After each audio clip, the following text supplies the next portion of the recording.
अस्सलाम वालेकुम। मैं हूं आपकी होस्ट शाइस्ता खान। पिछले प्रोग्राम में हमने बात की थी कि दूसरों को अपना हम ख्याल किस तरह से बनाना चाहिए। उस प्रोग्राम को आगे बढ़ाते हुए आज हम डिस्कस करते हैं कि दूसरों के साथ हमेशा दोस्ताना अंदाज में गुफ्तगू किस तरह से करनी चाहिए और क्यों करनी चाहिए। दूसरे लोगों के नुक्ते नजर को क्यों समझना चाहिए। हमेशा दूसरे ही लोगों के नेक जज्बात को, उनकी सलाहियतों को किस तरह से उभारना और ललकारना चाहिए। अपने जो ख्यालात होते हैं, अपनी जो सोचें होती हैं, वो किस तरह से ड्रामाई अंदाज में हमें पेश करना चाहिए। तो इस मौजू पर बात करने के लिए मौजूद है शफीक खान साहब। तो आइए इनसे बात करते हैं। जी खान साहब, बताइए कि हमें दूसरे लोगों के साथ दोस्ताना अंदाज में गुफ्तगू क्यों और किस तरह से करनी चाहिए। हाँ, दोस्ताना अंदाज में जब आप गुफ्तगू करेंगे तो उसका फायदा बहुत है। वो क्या है, आप दोस्ताना अंदाज क्या है, सबसे पहले तो इसको समझे। दोस्ताना अंदाज इस तरह होता है कि कोई ना कोई ताल्लुक होता है उसके साथ जिससे आप बात कर रहे हैं।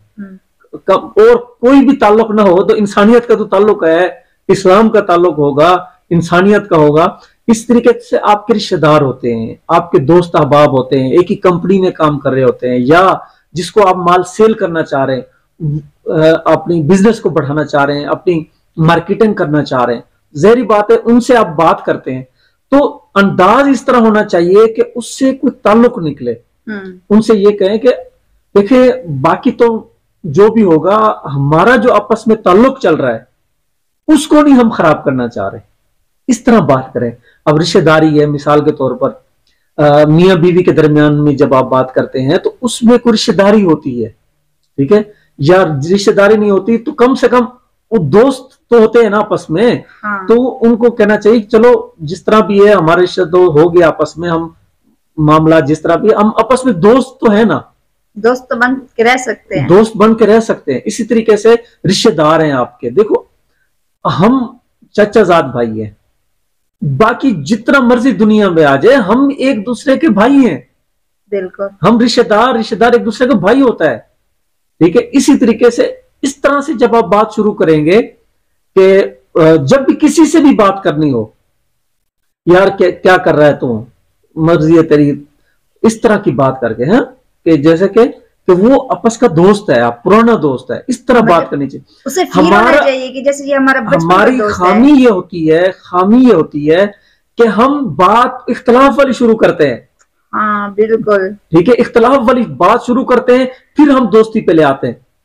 इस तरह नहीं, पहले हम ख्याल बनाने के लिए उसे उस तरह की बात करनी चाहिए उसके साथ। हाँ जी। अच्छा, तो फिर ऐसा क्या करना चाहिए कि दूसरों के भी नुक्ते नजर को क्यों समझना चाहिए। हाँ, नुक्ते नजर को जरूर समझना चाहिए और उसको अप्रिशिएट भी करना चाहिए। अब माल बेचना चाह रहे हैं आप एक बंदे को, अब वो आप है पीटीआई के, वो है मुस्लिम लीगी या जमीयत उलमा इस्लाम का या पीपल पार्टी का या किसी और जमात का है, आपके नजरिया से बिल्कुल मुख्तलिफ है। या आप शिया हैं तो वो सुन्नी बैठा है, आप सुन्नी है तो वो शिया बैठा है। तो आप जब माल सेल करना चाह रहे हैं कि अपने नजरियात को उसके सामने ना खोलें। उसके जो नजरियात हैं वो मुस्लिम लीग को सपोर्ट करता है तो मजीद कहते हैं माशाल्लाह बहुत अच्छी है जी जमात। आखिर ठीक है, मुस्लिम लीग बिल्कुल ही बेकार हो गई, सब कुछ हो गया उसमें, लेकिन कुछ तो खूबियां है ना उसमें। जो खूबियां हैं उसमें थोड़ी बहुत है, चल रही है तो कुछ ना कुछ तो खूबियां होंगी ना। जो खूबियां हैं उनका तस्करा करके उसका हौसला मजीद बढ़ा दे, उसके नजरियात को मजीद हवा दे दें। उससे क्या होगा, उससे ये होगा आपका माल भी बिक जाएगा, आपकी दोस्ती भी बहाल हो जाएगी। हमारा प्रॉब्लम ये होता है कि अगर मुस्लिम लीगी है तो हम अपनी पीटीआई की जो नजरियात होता है उसको वाड़ना शुरू कर देते हैं, जानबूझ के घुसेड़ना शुरू कर देते हैं। उससे क्या होता है, नजरियात मुख्तलिफ हो जाते हैं, वो आपके दोस्त खत्म हो जाता है, ठीक है, नजरिया खत्म, आपका जो माल बिकना था वो भी खत्म। इसी तरीके से हम अपना नजरिया ठूंसने की कोशिश करते हैं। इस तरह नहीं करना चाहिए, उसके नजरियात का एहतराम करना चाहिए, ठीक है। उसका चाहे वो सुन्नी है, शिया है या देवबंदी है, वहाबी है या फिर पीटीआई का है, मुस्लिम लीगी है, पीपल पार्टी, जो मर्जी है, तो हम उसके नजरियात को न छेड़े, उसके नजरियात का एहतराम करें हम, फिर जाकर हमारी बात होगी। ऐसा भी तो हो सकता है कि जिंदगी के जो बाकी मामलात हैं उनमें भी दूसरों के नुक्ते नजर को समझना चाहिए। बिल्कुल समझना चाहिए, उनके नुक्ता नजर के। एक रिश्ता आप कर रहे हैं, आप रिश्ता कर रहे हैं, वो सामने वाला बंदा रह दे रहा है भी ये जिससे आप रिश्ता कर रहे हैं ये बंदा नहीं ठीक, इसके नजरियात नहीं ठीक, उसको डायरेक्टली ये ना कहें आप गलत हैं, उससे कहें आप ठीक हो सकते हैं, आप आपकी जो राय है, आपके जो नजरियात हैं उसके बारे में आप हो सकते हैं। लेकिन मैं ये चाहता हूं कि हम आपस के अनाबाजी पे आके एक कीमती रिश्ता न जाया करते, इससे पहले कि आप भी तहकीक कर लो मैं भी कर ले तो सोच विचार कर लेते हैं, कौन सी बड़ी बात हो गई, ठीक है, हम आपस का जो ताल्लुक है वो तो नहीं खराब कर सकते ना, इस तरह की बात करके उसको हौसला करते हैं। अच्छा, दूसरे लोगों में नेक जो जज्बात होते हैं, सलाहियतें होती हैं कुछ करने की, तो उन्हें किस तरह से उभारना और ललकारना चाहिए?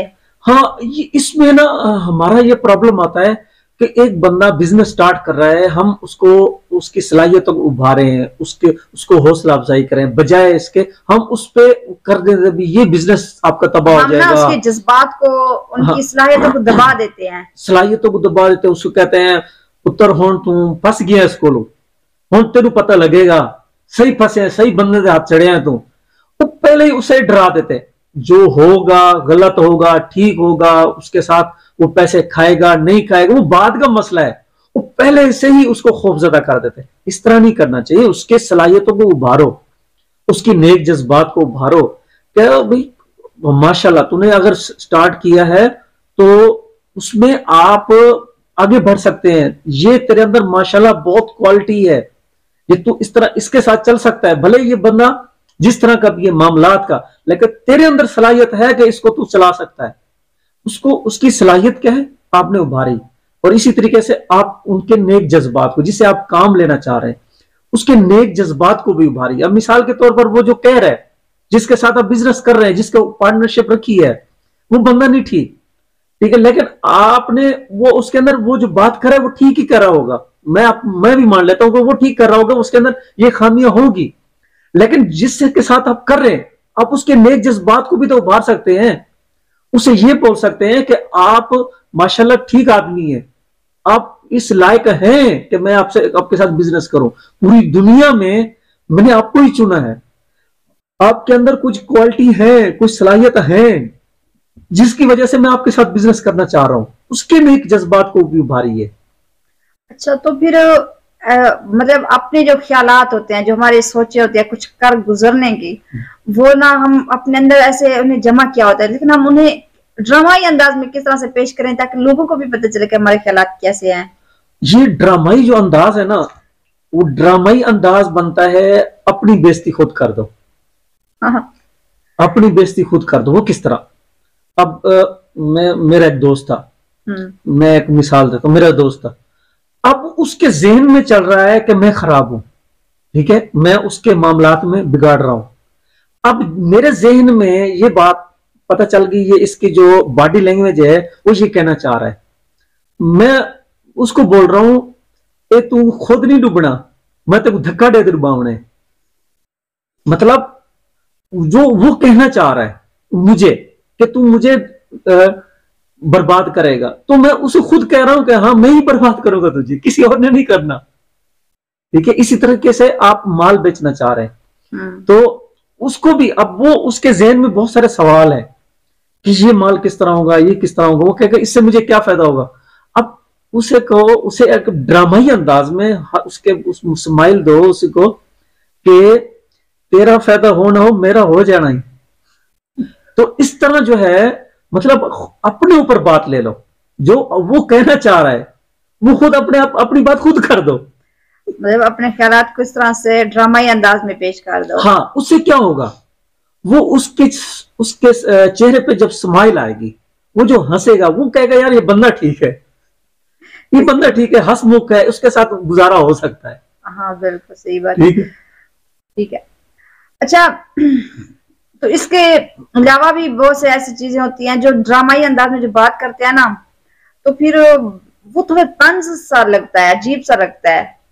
नहीं देखो, आप जब इस पे प्रैक्टिस शुरू करेंगे ड्रामाई अंदाज में, जुगतबाजी शुरू करेंगे, जुगतबाजी अपने ऊपर, सामने वाले पे नहीं मारनी, जब सामने वाले पे मारेंगे तो वो बिगड़ जाएगी बात जो भी जुगत करनी वो अपने ऊपर कर दो, ठीक है, ये चीज है। किसी भी मामले में, रिश्तेदारी के मामले में बहुत सारे मामलात होते हैं। वो अब मिसाल के तौर पर, अब वो सामने वाला बंदा आपको ये कहना चाह रहा है कि आपकी वजह से सारा खानदान बर्बाद हो रहा है। अब वो कहना चाह रहा है, अभी उसके जहन में चल रहा है, आपकी बॉडी लैंग्वेज से पता चल गया। उसको पहले ही कह दो कि ये रिश्तेदार मैंने तबाह करने हैं, किसी और ने नहीं करने। ये रिश्तेदारी जो ये हमारा काम है, ये मेरा काम है, ये किसी और का नहीं है। ये कोई और नहीं कर सकता, इतना बड़ा जिगर कोई नहीं रख सकता। मैं ही कर सकता हूँ। अब उससे ज्यादा क्या करेगा? हंसकर चला जाएगा, हंसकर चला जाएगा। जी नाजरीन, तो आज हम बात कर रहे थे मामलात पर, दूसरे लोगों को किस तरह से अपना हम ख्याल बनाना चाहिए। तो मिलते हैं अगले प्रोग्राम में, तब तक के लिए शाइस्ता खान को दीजिए इजाजत।